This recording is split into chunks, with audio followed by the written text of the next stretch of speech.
বিজয়ের ৫৫তম বিজয় দিবস আমরা উদযাপন করছি। সেই অর্থে বিজয় কতটুকু সমুন্নত করতে পেরেছি আমরা ৫৪ বছরে?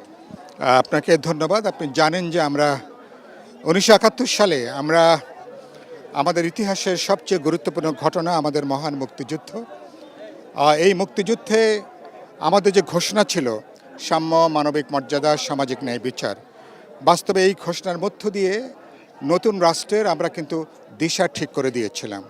বাংলাদেশ কোন পথে চলবে, বাংলাদেশ কিভাবে সামনের দিকে পথ চলবে। কিন্তু বাস্তবে গত ৫৪ বছরে আমাদের সরকার এবং শাসকগুলো তারা কিন্তু এই চেতনাকে ধারণ করতে পারেনি। বিভিন্ন সময় তারা পথ হারিয়েছেন এবং জাতীয় এজেন্ডা মুক্তির পরিবর্তে দলীয় এজেন্ডা কার্যকরী করতে যেয়ে মানুষের স্বপ্ন আকাঙ্ক্ষাকে তারা বলতে পারেন এক ধরনের ধুলাই তারা কিন্তু লুটিয়ে তারা দিয়েছেন। এবং সে কারণের জন্য আমরা এবারকার যে জুলাই গণজাগরণ গণ অভ্যুত্থান, এটা ছিল মুক্তিযুদ্ধে আমাদের যে অসম্পূর্ণ চেতনা, অসম্পূর্ণ জাতীয় কর্তব্য, তাকে আসলে সম্পন্ন করার একটা জাতীয় ডাক হিসাবে, কর্তব্য হিসাবে আমরা ২৪-এর গণজাগরণ গণ অভ্যুত্থান সংগঠিত হয়েছিল। কিন্তু আমি একই সাথে দেখছি যে ১৯৭১ সালে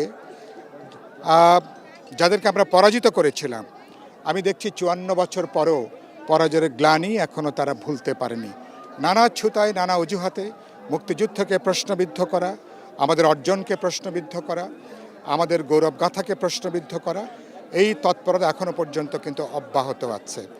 এবং আমরা দেখছি বাস্তবে এমনকি আমাদের এই আজকের বিজয় দিবসে বাঙালির বা আমাদের কি প্রতিজ্ঞা কিংবা কি প্রতিশ্রুতি হওয়া উচিত? কারণ সামনে আরেকটি জাতীয় নির্বাচন আসছে। আমাদের প্রতিজ্ঞা খুবই স্পষ্ট। আমরা প্রথমত মুক্তিযুদ্ধের ধারায় বাংলাদেশ চলবে, সাম্য, মানবিক মর্যাদা, সামাজিক ন্যায়, বিচার, এর বাইরে বাংলাদেশের পথ চলার কোনো সুযোগ নেই। এটা বহুত্ববাদী সমাজ বাংলাদেশ, এটা অসাম্প্রদায়িক গণতান্ত্রিক ঐতিহ্য বাংলাদেশ লালন করে এসছে। এই দিশার বাইরে যাওয়া মানে জাতীয় ঐক্যটা বিনষ্ট হওয়া, বহুমাত্রিক সমাজের অসম্ভব যে সম্ভাবনা তাকে আমরা ধূলিসাৎ করব।